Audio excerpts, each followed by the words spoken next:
yourselves. That's for Charles, especially for Charles. Okay.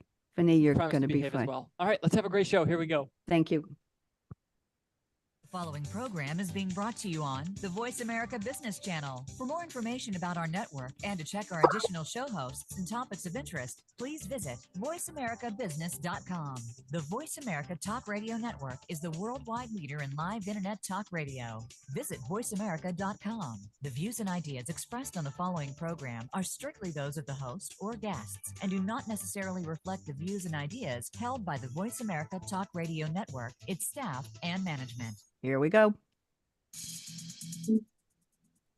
Where does yesterday's future, which is already here, meet today's future, which is about to happen, and tomorrow's future, which could be just minutes away? Welcome to Technology Revolution, the future of now, where host Bonnie D. Graham asks savvy futurists for their predictions about the tech-driven trends that are shaping our future right now. Here's your host, who will take us into the future of now, Bonnie D. Graham. Thank you to the voice of Ryan Treasure, Bonnie D. in the house. Happy to be here. Technology Revolution, the future of now. If anybody asks you if this is the future of now, this is the future of yesterday or 2 minutes ago or 30 seconds ago. Future of now hasn't happened yet. And as I'll say in the closing of the show, we're here to make it a better one. We have a special topic today. I have 3 guests. Our 4th guest is ill today. She couldn't join us. She's a regular on the show. I'll mention her name later. But those of you out there using LLMs, large language models like ChatGPT, GPT-4, Bard, all kinds of other, I forget all the names they've given them. You know what text prompting is. You put some words in and you get something out, whether it's a movie script or whether it's a blog post or whether it's a term paper or whether it's a poem. That's a hint what we're going to do in a second here. Or even whether it's an image. I want to just show you all briefly before I do my opening monologue, which I created with ChatGPT. This is one of my text prompted creations. My chair shouldn't be in the way. This was created. Let me read you what I put in for this. This is a red microphone in a stand with 3 lipsticks. There are actually 4 behind me, and on a red moonscape mixed from oil, soap, water, and silver tinsel. And this is what I got. Let me get out of the way here so you can see it. And this beautiful moonscape was created in a program and an app called Night Cafe Studio. I don't use Midjourney. I don't use DALL-E. I don't use GPT-4, which has DALL-E built in. This is what I do. And it's so much fun that I am using this now as the new virtual background for my Read My Lips show on Monday night about creativity. So I just want to share that with all of you, how I'm walking the walk, talking the talk. I'm going back to the standard. There we go. So let me read my opening poem. And when I call your name, just wave furiously. Okay. So here we go. In the realm where pixels dance and code takes flight, a future of text prompting emerges into our sight. Bonnie D, that's me, leads us on a journey so bold through the landscapes of AI where stories unfold. Words like magic on screens come alive in the symphony of language where thoughts thrive. Bonnie D, our guide in this digital domain, unlocks the secrets, breaking through the mundane, never mundane on my show, no longer confined to the limits of keys, text prompting whispers in the tech world with ease. AI, the maestro, conducts the prose, innovating the future where imagination grows. Here we go. Charles A. Wilson, wave hello. You forgot the A. Mary Nunaley is not with us, but she's with us in spirit. Phani, Solomou, welcome, newcomer to the show. And Eric Myers, a returning guest as well. Unpacking prompting's potential. But here's the rhyme. Will the year prove them right or too existential? I had to figure out a rhyme, Charles, so sorry about that. Technology Revolution, the future of now, where we explore in the symphony of text, where possibilities soar. So what'd you think? Thumbs up, Phani, you're the newcomer. What'd you think of the poem? Brilliant. She liked it. Okay. Eric, you know that I do this, Charles, as well. I input what I'm going to talk about, and it writes the poem, and then I edit it, Phani. So the answer is it's AI plus a human. And last I checked, I had a CAT scan of my head 2 weeks ago, and they told me, Charles, the doctor walked out and he said, we have good news. You have a brain. So I'm just very happy that I'm still able to do the human part. So let's go around the table now. I'd like you each to introduce yourself. Charles A. Wilson, you've been on the show several times, several shows with me. Charles, I did the audience mathematics app this morning for you. Eric, I did the same one for you. Phani is new, so that's different. Charles, there are 18.679230, forget the zero, people in the world who don't remember you. I'm so sorry to break that news to you, Charles. So would you please, he's devastated. Would you please talk to those people and just start over again and tell us who you are and why are you here? Why are you excited about this topic? Welcome, Charles. Thank you so much. So, Charles Wilson, I work with Wipro. I'm a consultant there, focused on helping organizations to use analytics and data better, especially nowadays with generative AI, predictive, prescriptive, et cetera. There's a lot that organizations need to figure out in order to move things forward. What's your excitement about text prompting? Why you're here today? Why did you accept my invitation, Charles? You're so nice, Bonnie. I was happy to do it. Just kidding. No, it's an exciting time to be involved, and I've been working with text prompting quite a bit, trying to get it to make my life more productive, as well as have a little fun, while we've been doing it. How are you using it for productivity? Just give us a little clue here. Sure. So from a consulting perspective, obviously we can't have it write everything for us, but in terms of getting that first draft, brainstorming, coming up with ideas, that it works beautifully for that. From a image generation perspective, there's all kinds of really interesting things that we're doing there. So it's been a fun journey so far. Good. Thank you. I just want to give people some practical insights that my guests are real people with real work, real companies, real jobs, and they're using it. This is not kid stuff. Remember, we used to say other social media was kid stuff. Well, this is not just, oh, you got nothing else to do, go put in some words and get a pretty picture. This is being used for work and for efficiency in life. I did a show last week on the future of parenting and AI. Mommy's new little helper. We didn't get to that part of it, but yes, Eric likes that. Okay, let's go around the table. My new guest, so happy to welcome you, and you were referred to me by Charles very graciously. Phani, Solomou, I'm putting you on speaker view. We want to know all about you. Take your whole 3 minutes. Don't skimp. Phani, welcome. So greetings, everyone. Greetings from London. I'm, as Bonnie mentioned, I'm also with Wipro. I'm a senior partner in the European Consulting Organization. And I've got a business consulting background, having worked across different consulting organizations before Wipro. At Wipro, I wear multiple hats, and one of my hats is AI. I would call myself a prompting pro. I've been experimenting with these technologies ever since they came about back in over a year and a bit ago. I do have a lot of fun within Wipro. One of the AI hats is working with our Lab 45, which is our think tank, which is building all the internal AI platforms of Wipro. So I'm one of those that actually test everything that we are building for our employees and colleagues internally, and also for our clients. One of the things that I have been driving is working with colleagues to drive adoption of all these tools. And I've seen firsthand colleagues getting challenged in terms of coming up with the right prompts to get the best out of these technologies. So it's a topic that I have a lot of passion about. Created a lot of innovations together with our think tank, and I hope to share some of that with you today. Thrilled to have you. I'm very impressed with what you do. Yes, those of us who are using it casually, it's nice and it's good. And right, Charles, we find it in places we can use it. But when you're working with it professionally, Phani, that must be quite an exciting journey for you to be there. I'm going to say in the trenches, figuring stuff out and helping people figure stuff out. Very, very happy. Charles, thank you again for the referral. And my good friend, Eric Myers, we're friends already. I said, we have a seat to fill on the show. He said, I'll be there, Bonnie. So here you are. So Eric, talk to those same 18.379250 people that Charles did and refresh their memory, who you are and why you're here. Go ahead, Eric. Well, good morning, good afternoon, good evening to everyone. Thank you again for having me here, Bonnie. I'm really looking forward to today's conversation and hearing what everyone else has to say. So my name is Eric Myers. I'm a university business instructor. I primarily teach finance, human resources, and management courses. Have been teaching in post-secondary for just under 3 years now.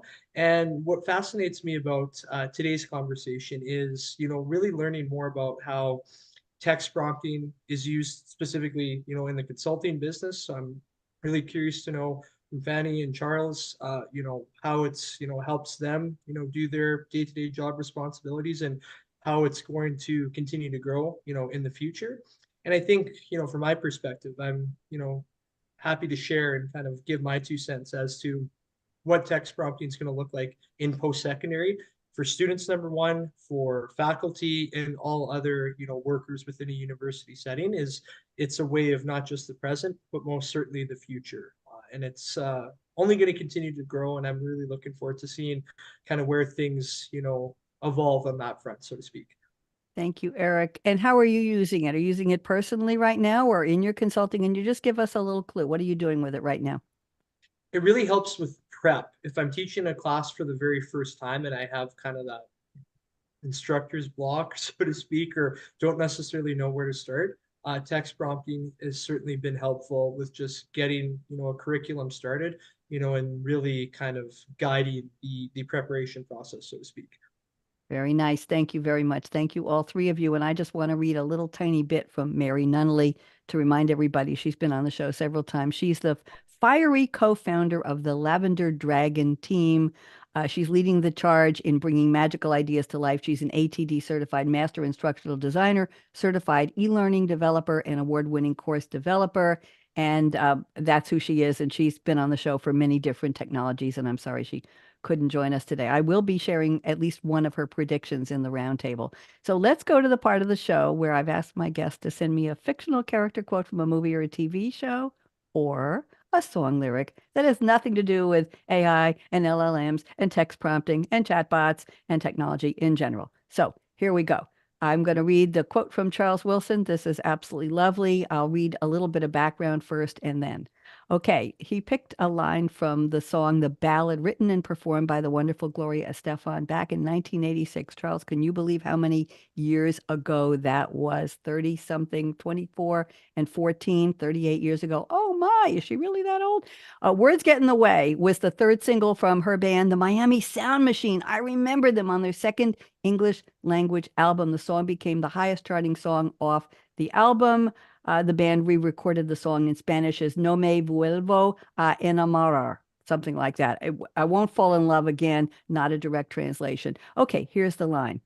I can't wait to hear what you have to say with this, Charles. I tried to say I love you, but the words got in the way. What a beautiful quote. What does this have to do with text prompting? Go ahead. Yeah. I think anytime we sit down in front of one of these solutions, I think we know what we're trying to say. It might be "I love you" or something else, but getting the words to come out exactly the way that we want them is sometimes a challenge. And I think we're kind of at this awkward point where we can see all the benefits, potential, and the potential of the solution, but getting it to do exactly what we want it to do can be a challenge. Words get in the way. The subtitle of this show today, Charles and everybody, is Use Your Words. And the reason I did that, somebody's got a email or something just came in. Use your words. And it's a funny story, but I have two grandpuppies named Amos and Jake who are Labradoodles. And when my daughter is talking to them, she'll look at Amos, who is this fluffy white and gold Labradoodle, and she'll say, Amos, use your words. So when I thought of a title for text prompting, I thought the future of text prompting and AI, use your words. So that's where it came from. So I'm glad you had the word word in your quote. Thank you very much, Charles. Let's move on to Phani. You've got a quote from Tony Stark, AKA Iron Man, played by who else? Robert Downey Jr., the movie Iron Man 3, 2013, back in time, 11 years ago, American superhero film. On screen, it was known as Iron Man 3, spelled out THREE, based on the Marvel Comics character Iron Man, produced by Marvel Studios, distributed by Walt Disney Motion Pictures. And let's see, Robert Downey Jr. as Tony Stark, Gwyneth Paltrow as his girlfriend Pepper Potts, Don Cheadle, Guy Pearce, Rebecca Hall, Stephanie, all kinds of people, including Ben Kingsley and Jon Favreau. Tony Stark grapples with the consequences of the events of the Avengers from 2012 during a national terrorism campaign in the United States led by the mysterious Mandarin. Here's the quote Phani has picked. Can't wait to hear this one. I build neat stuff, got a great girl, occasionally save the world. So why can't I sleep? I did that with a New York lilt. I'm from New York. Phani, what does this have to do with our topic? Go ahead.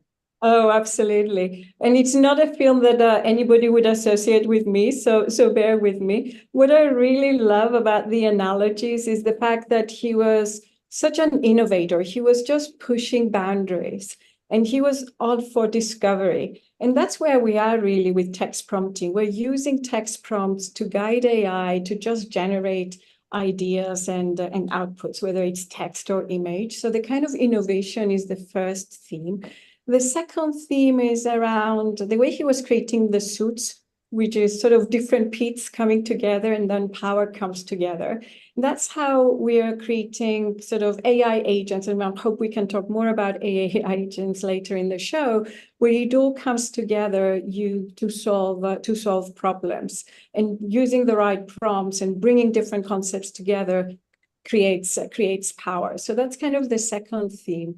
The final theme I wanted to pick up, which is around the saving the world and the sleepless nights. This guy had everything. He had a successful business, he had a happy family, and yet he couldn't sleep at night because he was always coming up with, the issues coming from the AI, whether it's privacy or ethical, is the kind of issues around the text prompting. And how do we bring everything together, addressing the responsible AI and ethical aspect, and at the same time, be ready to actually destroy. At the end of the film, he destroyed all his suits to start a new beginning and transform as AI technologies evolve. And I think this is a great analogy around where we are with text prompting, where might we go, and how we should consider everything responsibly. That was brilliant. I'm just taking in everything you said there. Phani, that was brilliant. That was beautiful. Absolutely. I was going to add a spin. I haven't seen the movie, but the part of why can't I sleep at night, to me, there's so much possibility and we're still in the experimental stage. And as Charles said, words get in the way. When you want something, I will go in and have an idea of what kind of an image I want from Night Cafe Studio. And I have a lot of free credits to use. So I might do it 6, 8, 10, 12 times and say, nope, don't like that one. Nope, don't like that one. Nope, I'll change one word. I'll change a comma. I'll change what comes first or the style. Somebody's mowing? You got to be kidding. It's February. They're mowing my lawn. They know not to come during my radio show. They will hear from me. Ignore the noise, please. Anyway, so the point is, why are they mowing? We just had a blizzard 2 weeks ago. So the point is that Bonnie, we can't hear it, so you're good. Okay, thank you very much. So the point is that I imagine people are not sleeping because they're saying, I really wanted, right, Eric? I really wanted my course to be something a little bit different. I'm going to stay up really late and keep putting in text prompts to see if I can get that idea cogently expressed by the AI, by the chatbot, whatever it is, to help me do what I want to do in my job. So there you go. Thank you very much. Okay, let's go to Eric Myers. Yeah, there's a lawnmower outside my window. This is not acceptable. Eric Myers has picked a quote from Frank the Tank Ricard, played by who else? Will Ferrell, or Ferrell if you like. Old School, 2003 American comedy film directed by Todd Phillips, starring Luke Wilson, Vince Vaughn, and Will Ferrell as depressed men in their 30s seeking to relive their college days by starting a fraternity and the tribulations they encounter. Jeremy Piven's in it also, Ellen Pompeo, Leah Remini, Simon Helberg, Juliette Lewis, and Alicia Cuthbert. She was in 24, and Patrick J. Adams from Suits. What a cast. Here's the quote. I was wondering if maybe you wanted to get some frozen yogurt or perhaps a whole meal. Excuse me. Sorry, hold on. I'm sorry. I was wondering if you maybe want to get some frozen yogurt or perhaps a whole meal of food, if that would be agreeable. Eric, take over. I'm going to mute myself. Go ahead.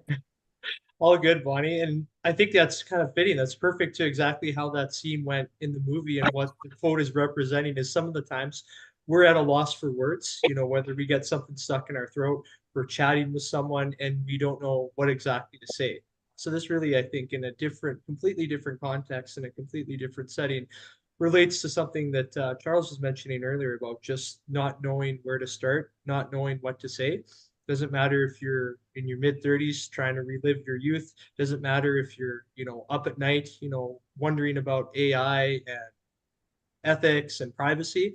a lot of times we are confused, we are unsure what to do, how to act. And I think, that scene was reminiscent of really a lot of different things in life, but especially, how text prompting can help, just give someone a starting point, give someone, a mercy, so to speak, and help, overcome those kind of awkward situations or those awkward conversations. So that one's always kind of a personal favorite of mine for a variety of different reasons. And I think a really good and fitting connection to text prompting and what we're going to be discussing. I'm unmuting. I'm sorry. Hold on a second. I'm so excited about this topic. Great quote. And I have to go back and watch the movie. The idea of Will Ferrell playing a depressed 30-year-old son of fraternity, that in itself, right, Phani? That in itself would be worth it. That'll stop my coughing. Okay, so now we're going to go to the predictions. I'm going to read prediction number 1 from you, Charles. I didn't put it in the chat, but I can just as a reference. So give me 1 second here. And I'm going to read it and ask you to please unpack it for us. Take your full 3 minutes, Charles. And then if Phani or Eric have anything to say about that, agree or disagree is fine. We have time today because there are just 3 of you. Wiggle one of your nice fingers, Phani and Eric. I think you all have 10 fingers. I don't respond to the one in the middle, but anything else, just wiggle it at me. And by the way, have you all heard about the new prompts that you can get from, there we go. I have balloons for all of you. Okay, this is the new Mac Sonoma. It works on Zoom and on FaceTime. And let's see, I can also give you this one. I think I can give you fireworks. There you go, confetti. That's for all of you. Charles, have you seen that yet? It's built that's in. great. Built in. That's My great. son taught me how to do that, and he's all grown up. And this one, I think I can get a rainstorm too here. I'm not sure. There we go. There's a rainstorm. Okay, thank you very much. You have to use 2 hands, though. Okay, so Charles, here is the first one. We're going to start with your prediction. Increased integration in business applications. Within the next year, we can expect to see more sophisticated integration of text prompting and generative AI in business applications, particularly in EPM, Enterprise Performance Management. Go ahead and why don't you unpack that one for me rather than me reading it, Charles? Go ahead. Yeah, you bet. This is where I spend my nights and weekends thinking about how this is all going to work out. But organizations are really struggling with everything that's going on in the world today. There's every day you wake up and there's some new happening, and trying to figure out how to deal with that is a real challenge. The amount of information that organizations are having to consume and grapple with and synthesize just increases every single day. And so there's a huge need to make it easier for people across the organization to adopt new technology, to get access to this information, and to collaborate effectively with each other. And ultimately, that's been a challenge for a lot of reasons for many years. And we're seeing a lot of organizations start to take chat capabilities, natural language capabilities, and integrate them into these products. So that, I'll just give you an example. I don't have to be sitting at a computer in front of a spreadsheet in order to get an answer. I can actually be on the shop floor. I can be out at a client site, and I can start to ask questions on my phone, get quick answers. I don't have to navigate a difficult interface in order to start to get answers. And I can use my voice to start the text prompt. Or lots of other things. I can take a picture. I can do all those sorts of things in order to start this process. So more and more of that we anticipate being plugged in just more compelling ways into the enterprise software. Thank you very much. We don't usually cover business, but I know it was important because we have a lot of listeners around the world and viewers who follow my show, Charles, and I wanted to do a little bit of B2B here. So thank you for that. Phani, anything you want to say about that, or Eric, either one of you? Yeah, I mean, I think Charles is right, and we see many of the applications already embedding that. Maybe I can share what Charles is talking about is not just tomorrow and the day after, but rather we're having it today. I mean, we are testing how all of our employees can chat and have their timesheets filled in through voice, or having conversations around booking leave and sort of driving booking transactions straight into the system. So AI would go and pick up who the individual is, pick up the data from the system, have a conversation with them, and then process transactions. And if you have 250,000 employees. That's quite incredible. The value that delivers both in saving employees time, saving, reducing errors, and driving compliance. So it's not tomorrow. I think it's today, Charles. That's exciting. Filling out timesheets from a voice prompt and having the text fill it. I like that. I'm not working for a corporation anymore, but I think I would have appreciated that a lot. I used to work for a big company where, Phani, you'll get a kick out of this. Every Thursday we had to submit, like, it was called something like Where's Waldo? And we had to say everything we had accomplished that week. Now remember, it was due on Thursday. We hadn't finished the work week yet. So we had to project what we would do the rest of Thursday and Friday. And then we had to tell them, the manager, what we were planning to accomplish the following week. So I said to them, couldn't we do it Friday morning? And they said, no, because the manager has to process it. So we can't have you do it Friday. That's too less. But we haven't done Friday's work yet. Are you? I'll tell you all the name of the company. It was quite a ride. Okay, let's leave that one alone. Eric Myers, anything to say to what Charles added or what Phani? Go ahead. Just quickly to both of those amazing points. I think, when we talk about not just business, but any type of organization, especially, those big, large corporations or companies that have tons of workers, we always have to remember, from a management perspective, it's all about efficiency, all about effectiveness. How can we maximize productivity? And I think, something such as that can go a really long way in helping organizations be as efficient and effective as possible. This is one of many, and I think one that's going to lead to a lot of different, strategies and similar types of platforms used within companies. Making work easier. Isn't that a beautiful thought, Charles? Isn't that really a beautiful thought? Yes. Yes. And we've all talked for years about bringing in consumer grade apps into the workplace, right? When people were first allowed to bring their smartphones and their iPads to work, and were they taking secret codes home with them? We talked about that years and years and years ago. And now we expect to have efficiencies from the real world brought into the work world. So let's go on. Thank you, Phani. I'm going to read your prediction number 3. I like this one, and then unpack it, and we'll see what the other panelists have to say. As AI becomes more adept at understanding context, we haven't talked about that yet, and providing sophisticated insights, the human role will shift. Instead of crafting prompts to guide AI, humans will need to develop advanced problem-solving skills to become orchestrators in the decision-making process. That sounds interesting and challenging. Phani, tell us more, please. Well, if you think about text prompting right now, we use text prompting to guide AI to provide context so that AI can provide the creative insights that we're looking for. As AI matures and becomes multimodal, and we've seen such advances over the last 12 months with kind of multimodal with GPT, video. You can input video and link it to websites, and it kind of does search. Then there will be possibilities to kind of drive more out of it, especially in the creative space.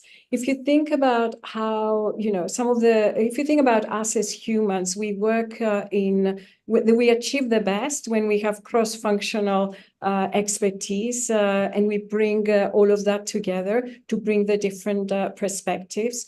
Well, AI is able to do that even with GPT-4, and the fact that you can bring different GPTs into the mix, which is a kind of an example of AI agents. So in the future, if you are able to drive, have the AI agents and have more advanced capabilities in the sort of AI systems, then it's not just about prompts, it's about how do you bring it all together? How do you use some of the traditional techniques for creativity, for example, brainstorming or Scamper, or when we sort of try and bring analogies into play to expand our creative outputs? Then you can kind of drive a lot more innovation as well as productivity out of it. So we as humans need to work more on our problem-solving skills so that we can get the best out of those technologies. And it will go beyond prompting. It will go into problem framing and problem solving to get the best out of the technologies. Very interesting and very optimistic. And people are the naysayers, the doom and gloomers. I just invented a word, a lot of hyphens in there. They are saying jobs are going to be taken away and industries are going to be killed and it'll all be done by AI. Well, you've given us the optimism, Phani, that people need to learn other skills higher up the food chain of thinking, critical thinking, and problem solving in order to use these tools. So new jobs and new opportunities will be created that are not just putting something in or just pressing a button. It's called thinking. What a concept. Charles and Eric, Eric first, and then Charles. Comments on what Phani shared? Go ahead, Eric. Yeah, I love Fanny's prediction there. I think that's, very astute, and I could certainly see this continuing to happen, especially with the cross functionality of a lot of divisions, a lot of organizations, or a lot of parts of a company. I think that's only going to become more prevalent. The other thing that she mentioned that really stood out to me is we as humans need to work on problem solving skills. That is something I see a lot, in the classroom as an instructor. So many students are able to think, very fast, multitask, use technology in ways that I can only dream of and envision. But I still see in finance classes, management classes, HR classes, students, sometimes need more help in problem solving. They expect things to be laid out, perfectly, set up, but that's not the way life works, especially in consulting and businesses. It's how do you use the information that you have, try and put two and two together, as opposed to it just being given to you directly. So the problem solving skills component, I think, is something that's really important. Thank you. Well put. Charles, join us. What do you think? Yeah, I think I've got a couple points to share here, right? So the first thing, obviously, Phani, brilliant insight. I love the idea that you talk about where, you can actually have a group of different GPTs trained on different subjects, all participating together to help you brainstorm and solve problems. That sort of thing is definitely starting to come to fruition, and pretty exciting to be able to think about that. Now, as I do this sort of thing and try to figure out how to get Chat GPT and others to do what I want them to do, I found that it's really good when there's a structured framework that's already been developed somewhere. It's very good at understanding what that is, providing specific words and concepts for a specific industry, those sorts of things. It seems to do a pretty good job of that. And so I've loved the opportunity to just go into these solutions and start asking questions about industries that maybe I didn't know much about, or about, maybe photography. I want to understand how light works, or I want to understand, different things. And I ask, what words should I be thinking about? What's the framework for how to look at these things? And I found that these sorts of solutions are very good at giving us the words we need in order to start to understand these different concepts. You said getting it to do what we want. Isn't that where the challenge is? Isn't that really where the challenge is with prompting, voice prompting, text prompting? It's, well, I think I want a certain outcome. Did I get what I want? Like me with the visuals, with the imagery in Night Cafe Studio. It didn't make me happy. It didn't solve my problem. How do I get it to listen to me? Very, very interesting. Phani, any insights on that? How humans are going to figure out what's the key? What's that click to get it to say, the first time out, I love what it gave me back? Are we at that point where we can just share prompt insights or prompt hacks? Has anybody invented prompting hacks yet? We're hacking everything else in America. Like that. It just dawned on me. We need a book of prompting hacks. We're going to write that after the show. Phani, any insights on how we're going to get to the hack stage where we just know, put that in and you will get the right answer? What do you think? Yeah, I think we use the word prompt engineering, and I don't like engineering, because when you think about engineering, it kind of thinks about coding and something structured. I think prompting is more art than science. Ooh. And a field of linguistics and how you do syntax and how you bring sentences together. How do you use words to get the most out of it? And I believe that's another skill that we need to develop in order to get the best out of the AI. You talked earlier about jobs. I think the linguistics type of fields have not been the highest paying jobs, but I believe that's an area for those folks to thrive, because to get the most out of the LLMs, you need to know how to use language and you need to know how to communicate. And it's not the traditional structured coder. It's more the artistic side of things. That was beautiful. We haven't talked about that. People aren't saying that. It needs to be said and understood. That's why I call this use your words. The question is which words and how are you using them? Syntax, linguistics. Very well put. Thank you very much. Let's go on. I've picked a prediction from Eric Myers.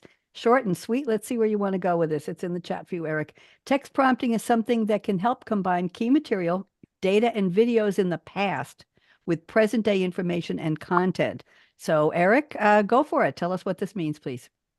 Thank you, Bonnie. So really, I think this prediction kind of is almost in a little bit of a combination to what we've already discussed. And I kind of want to, give Phani credit for just the tremendous point she was mentioning about communication being so key and important. Is I think that's the key thing that organizations, individuals, society as a whole is trying to balance, is how do we have one foot towards the future, but also still focusing on, what is happening in the present while still using valuable lessons, information, data, archives, etc. from the past. So I guess three kind of, feed or three different, viewpoints or time horizons that we're looking at. So the reason why, I wanted to focus on that prediction, or that's the prediction that I wanted to, pass by, was, something that I think all organizations, businesses, individuals are trying to, balance and trying to find the happy medium on this. How much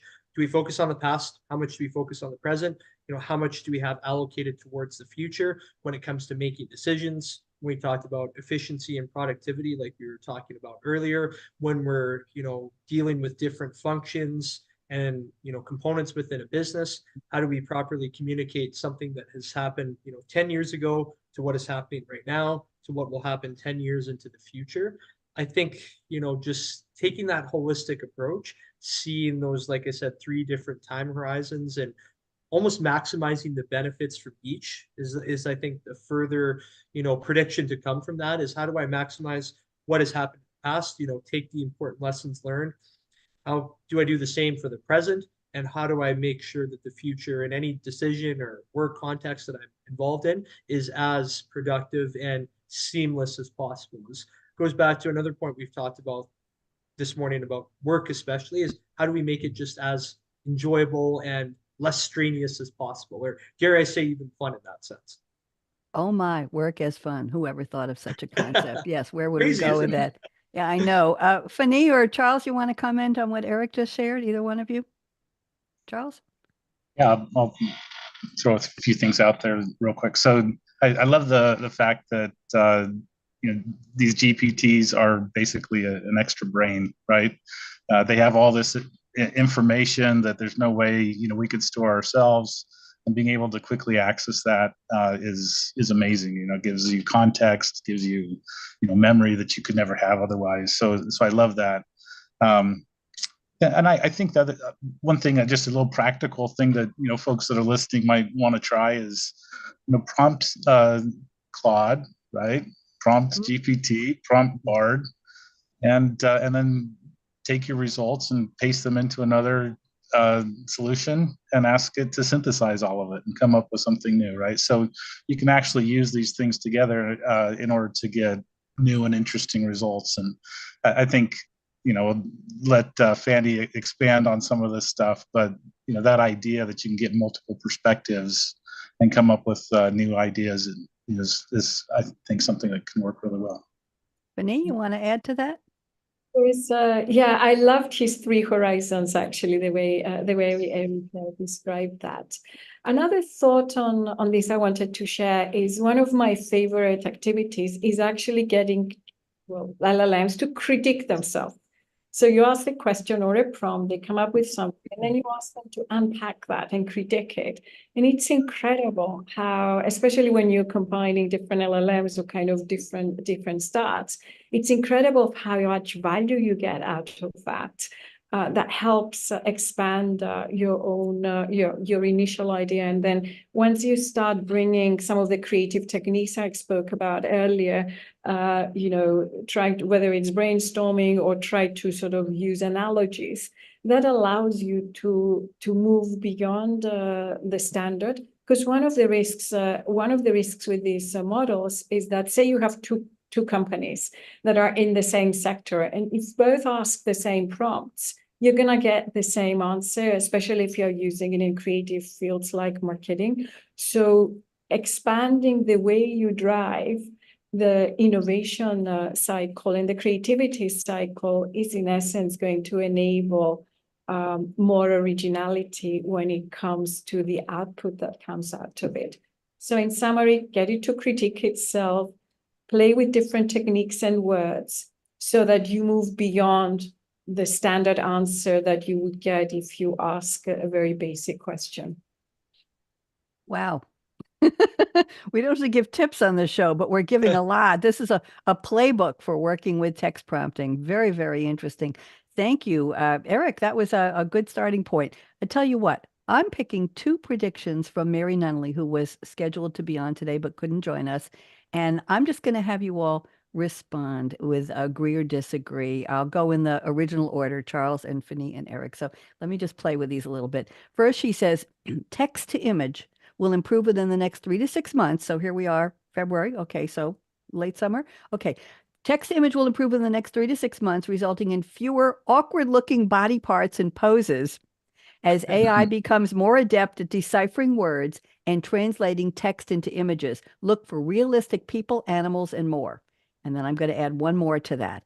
Text to image will also see rapid improvements made in words added to images on the screen. Currently, we still see nonsense words, right? Put a banner that says hello and you get all these jumbled letters. That is changing, and soon we'll be able to create detailed labeled images. Charles, what do you think? Do you agree or disagree with that? That's a real practical prediction. I wish it was here now, right? So I think that's when we can actually test, right? But I think it's definitely going to improve. And knowing the language.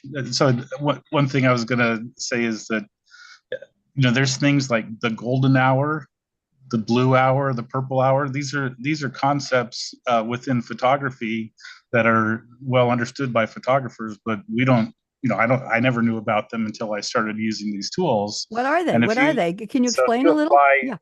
If you apply the golden hour to an image that you're trying to create, it basically gives you a sunset sort of a look, right? If you give it the blue hour, it's like the morning when the sunrise is coming up. So just understanding that language gets you to the results that you're looking for. Interesting. Phani, any comments about people who look like people and images that have text on the page that looks like real text you can read? What do you think? I would love to have all of that, but I think it's going to take us longer than 3 to 6 months. On my wish list, as a management consultant, you create a lot of frameworks, a lot of presentations. And in many cases, how do you pull all of that together? How do you get your messaging out is what takes a lot of brain power. If I wanted something to be created in those lines, it would be brilliant, sort of time saver. But I believe that where the technologies are at the moment is going to take longer than 3 to 6 months. Okay. Eric, what do you think? Agree or disagree with Mary? Absolutely. Overall, I would agree with Mary's prediction. I think the only thing, and it's almost impossible, this is why they're predictions, not, straight up, guarantees, is just the timeline, I think, too. So kind of to piggyback off of Phani's point, 3 to 6 months, that would be almost best case scenario. The sooner, the better. But I think it might be a little bit longer than kind of that time frame. But who knows, with the way things are going right now, it could be, right in line with that as well. There you go. Well, Mary Nunaley, thank you. Sorry you couldn't join us, but we've enjoyed your predictions. We have time for one more. Charles, I picked your prediction number 4. I really like this one. Let's go into the consumer land here. Charles says enhanced personalization in consumer applications. On the consumer front, text prompting and generative AI will become more personalized. Whether it's in content recommendation, virtual assistants, or online shopping, AI will tailor experiences to individual preferences and behaviors more accurately. This change is driven by the ongoing collection and analysis of user data, allowing AI systems to fine-tune their responses and suggestions. I'm going to stop there. It was long and wonderful. Charles, go ahead. Talk to us. What does this mean? Yeah, so okay, so right now if I go into ChatGPT, it's going to ask me what my profession is. It's going to ask me a little bit about my background and those sorts of things. And then every time I put a prompt in there, it's going to throw out that I'm a consultant and that I work in this area. So right now it's a little bit clumsy, right, in the way that it tries to do this personalization. But as we get more of our information into these systems, I think a good example of this would be like in Bard. You can connect Google's product, you can connect to that to your Google Drive, and you can actually query PDFs and documents that you have within your own Google Drive and use that to get answers, right? So that's just an example of more personalization. We're walking a bit of a fine line here, as it relates to privacy and those sorts of things. So I think as we start to crack that, you're going to see more and more of this in, our interactions with business and interactions with consumer products, et cetera. Interesting. Making consumer life even more consumery-ish and better. There you go. Phani, anything you want to say about that to us? I'd love to hear your thoughts on that. Yeah, I mean, I would love the day when you get something truly personalized who senses what you're after. Right now, we're possibly far away from that. I mean, the emails that we all receive kind of might link to something that we have bought or maybe something random. But I do believe that the potential is there. The challenge is how do you get the right data sets so that the AI can actually leverage to come up with the right messages. So the AI is, I think GPT-4 is really good in picking up the relevant styles and coming up with the right content, but you need to have the mechanisms to provide the right data insights that would enable it to do that. And that's where we need to work on the data foundation sites to get the most out of it, especially in the sort of consumer sales and marketing type of space. Thank you.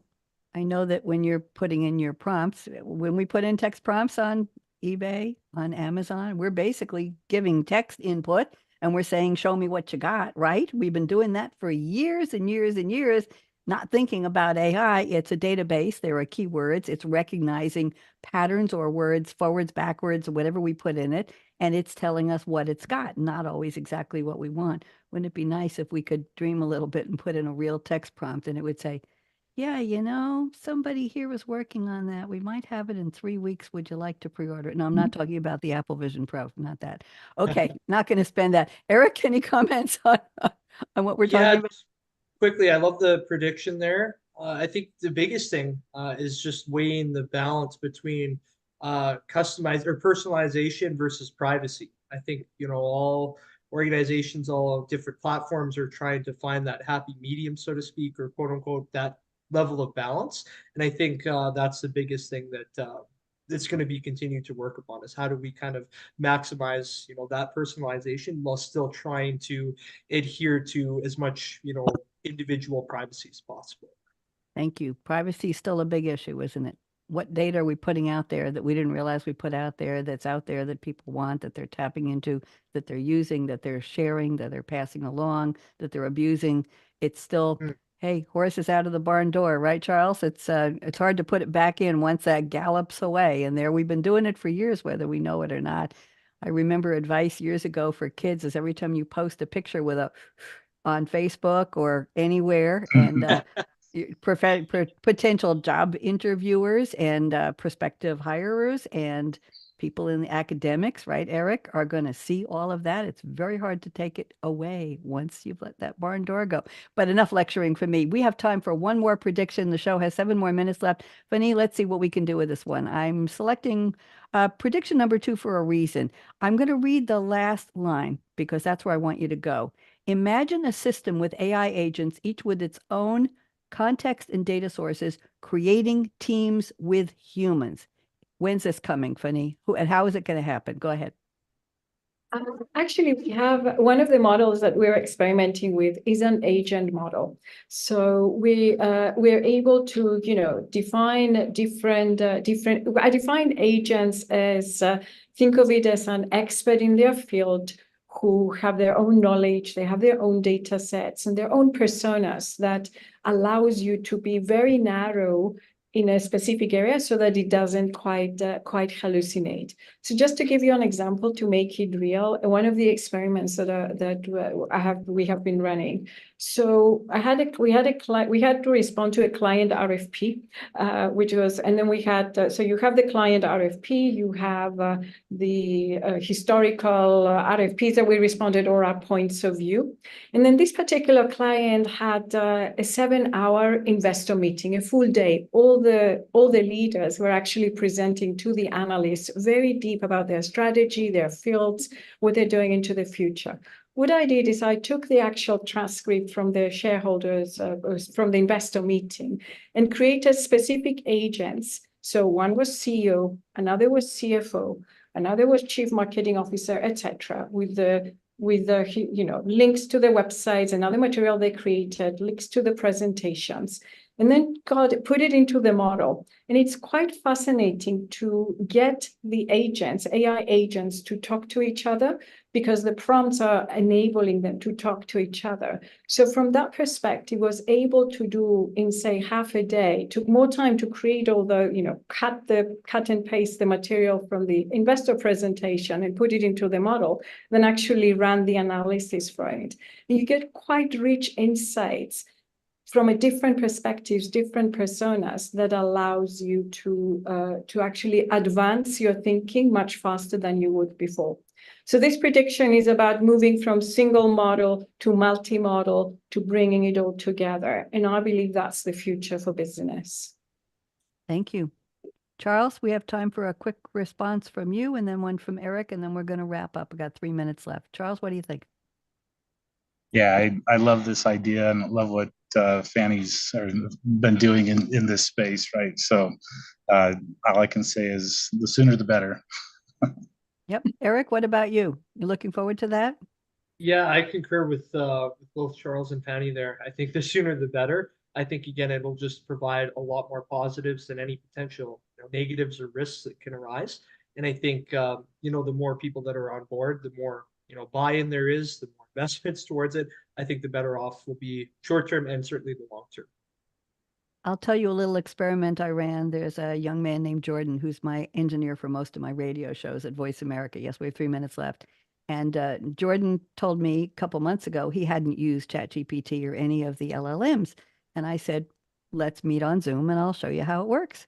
So I did a little showing him how I do some of my opening monologues where I input in. Today it was just your names, but for some of my other shows, I put a whole bio for each of my guests in, and I get a 3-line poem for each guest, and that's part of the monologue for my creativity show.